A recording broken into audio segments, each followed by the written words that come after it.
इस दास ने जो मार्गदर्शन किया है ये गॉड गिवन है, ये किसी डूम बाट के गीत नहीं है। तो इसके अंदर आप जी ने बिल्कुल सोचना बंद कर देना चाहिए। उपदेश लेने के बाद, उपदेश लेने से पहले आप बिल्कुल वकील बने रहो, खूब अच्छी तरह निरीक्षण करो हर एक बात का, और तब दीक्षा ग्रहण करो। दीक्षा ग्रहण करके अब यदि गुरु जी के वचनों में आपको अविश्वास होता है तो आपका नाम खंडित हो जाता है, भगवान से दूर हो जाते हो। इसलिए दास सबसे पहले आपको ज्ञान ग्रहण करने के लिए पुस्तकें देता है, सीडी बना रखी है, ये सुनो देखो, मिलाओ दूसरे संतों से, और जब आपको संतुष्टि हो जाए कि ये मार्ग फाइनल है, सही है, तो दीक्षा लो, अन्यथा मत लो। तो जो दास फिर आपको जो भी ज्ञान दे, आप एक अच्छे विद्यार्थी की तरह निसंशय होकर सुनो, श्रद्धा से सुनो, ब्लाइंड फेथ करके सुनो। पुण्यात्माओं, श्रद्धालु हमेशा अपने गुरुजी के वचन पर अंधविश्वास करता है और वही सफल होता है। लेकिन इस गुण का इन नकली गुरुओं ने दुरुपयोग कर लिया। जितने भी आप देखते हो ये संत और इनके पास गए हुए ड्योटी कितने समर्पित हैं। वो गुरुजी जो भी ज्ञान बताते हैं शिरोधार्य होता है। उनके विषय में कोई कहता है, जैसे तत्व ज्ञान के आधार से हमारे भक्त अन्य संतों के शिष्यों को बताते हैं कि आपकी साधना ठीक नहीं, आपके गुरुजी के पास मोक्ष मार्ग नहीं, तो वो बहुत दुखी हो जाते हैं और कहते हैं आप मेरे गुरुजी के बारे में कुछ ना बोलो। तो पुण्यात्माओं, वो ड्योटी तो सही है, उनका आस्था होनी ही चाहिए, लेकिन वो नकली गुरुओं के पास वो श्रद्धा बनाए बैठे। अब जैसे आम के पौधे को बीज कर यदि कोई ये आस्था लगाए बैठा है कि मैं आम खाऊंगा, इसके आम लगेंगे बड़ा होकर, तो वो बिल्कुल सही है, उसका बिल्कुल सही उद्देश्य है और ठीक उसकी क्रिया है। और यदि बबूल का पेड़ पौधा बो करके और वो ये कहता है कि ये बड़ा होगा, इसके आम लगेंगे, और उसको कोई जानकार व्यक्ति ये सलाह देता है कि ये आम का पौधा नहीं है, इसको आम नहीं लग सकते, और वो ये कहे कि तू मेरी भक्ति मार्ग को यानी मेरे पौधे को गलत मत बता,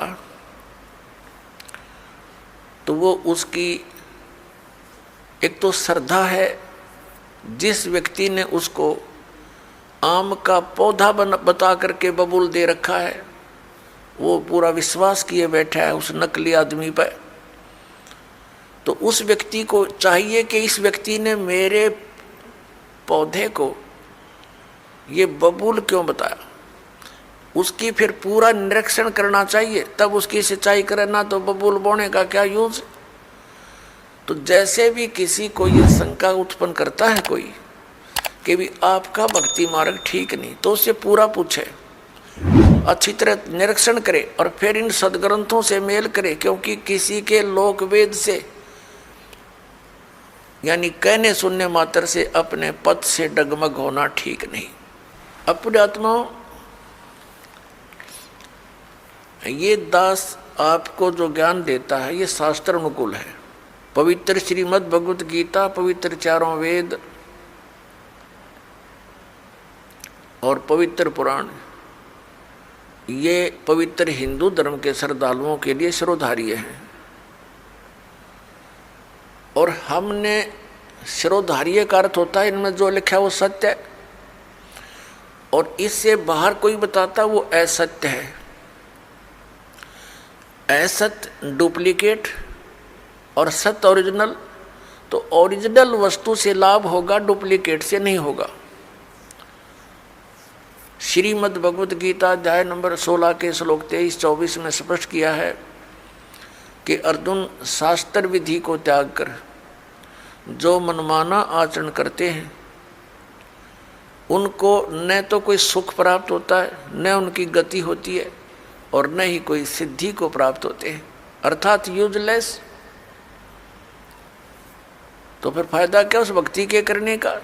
तो गीता अध्याय नंबर 16 के श्लोक नंबर 24 में तुरंत कहा है कि इससे तेरे लिए अर्जुन कर्तव्य और अकर्तव्य की व्यवस्था में, यानी कौन सी भक्ति करनी चाहिए और कौन सी ना करनी चाहिए, सदग्रंथ ही प्रमाण है, उनको आधार मानना। सदग्रंथों के विपरीत कोई ज्ञान देता है उसको स्वीकार मत करना, वो गुरु ठीक नहीं।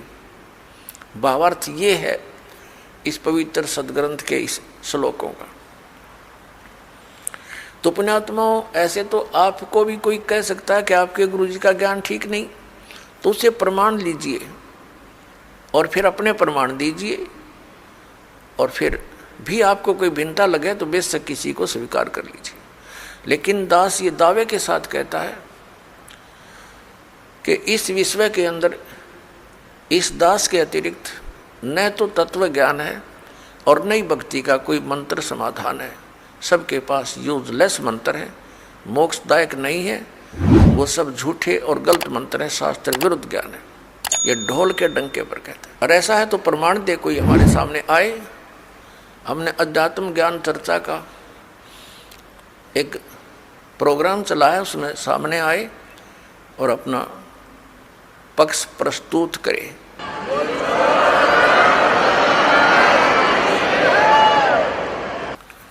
तो दास जो आपको कहना चाह रहा है वो इस विषय में है कि जो भक्ति आप करते हो और जो साधना ये दास बताता है उसके ऊपर आपको अविश्वास नहीं होना चाहिए, विशेषकर उपदेश प्राप्त करने के बाद। अगर फिर भी वो कोई अग्रम अग्रम करता, वो चातुर प्राणी है, उसने 1 2 4 20 हजार 2000 को मूर्ख बना रखा होगा, वो गुरु पद प्राप्त कर चुका है, उन औरों को अभी उलझाना ही चाहता है। अन्यथा इतने प्रमाण देखकर तो मूढ़मती भी इंसान समझ जाता है कि ये संत क्या बताना चाहता है। तो कहने का दास का तात्पर्य ये है कि जब आप उपदेशी हो जाओ उसके बाद आप दास के वचन सुनो और उनको फाइनल मानो। उपदेश लेने से पहले आप पूरी तर्क वितर्क करो, अपने माइंड से एक दूसरे के साथ करो कि ये कैसे लिखा है, ये ऐसे लिखा, फिर प्रमाण देखो। हमने तो अध्याय और उनके पृष्ठ नंबर और अध्याय नंबर, उनके श्लोक नंबर दे रखे हैं, आपके प्रमाणित ग्रंथ होंगे। पुण्यात्माओं, दास अपनी तरफ से एक शब्द नहीं बोलता, क्योंकि हम जीव हैं। जीव जो अपनी तरफ से बोलेगा वो यदि ग्रंथों से परिचित नहीं है तो जीव सतर का ही बोल सकता है। लेकिन दास ने उन सदग्रंथों को पढ़ा है जो गॉड गिवन है, और गॉड गिवन जो विचार हैं वो जीव सतर से बाहर होते हैं। गॉड गिवन परमात्मा दत्त जो ज्ञान है उस पर जीव सोच ही नहीं सकता वहाँ तक, तो उनको हमने फाइनल ही मानना होगा। दैट्स ऑल, ये समझ लेना। और ये आपको निश्चय हो जाना चाहिए कि दास जो बोलेगा वो सदग्रंथों से ही बोलता है। जो सदग्रंथों में लिखा है और जिसको हमारे धर्मगुरु समझ नहीं सके, दास उनको समझा रहा है कि इस सदग्रंथ का कहने का तात्पर्य ये है, ये न्यू का न्यू लिखा हुआ है, एज इट इज रिटन है, जो का तो लिखा हुआ है और उसको हमारे धर्मगुरु समझ नहीं सके। बस इतनी सी बात है। अब धर्मगुरु कौन होता है? जो धार्मिकता और सदग्रंथों का ज्ञान दे, और जो सदग्रंथों के विपरीत ज्ञान देता है और आपस में लड़ा के मारता है, वो ना धर्म गुरु है ना उसके धार्मिकता आसपास है, वो तो एक राक्षस व्यक्ति है। पीछे आप देखते आए हो, हिंदुओं के गुरु मुसलमानों के साथ लड़ाते हैं, मुसलमानों के गुरु हिंदुओं के साथ लड़ाई करवाते हैं अपने उल्लू सीधा करने के लिए, और वो हमें मूर्ख बनाते रहे। अब हम देखेंगे अपने सदग्रंथों को, और सदग्रंथों में वर्णित विधि है, उससे हम मोक्ष प्राप्ति करेंगे।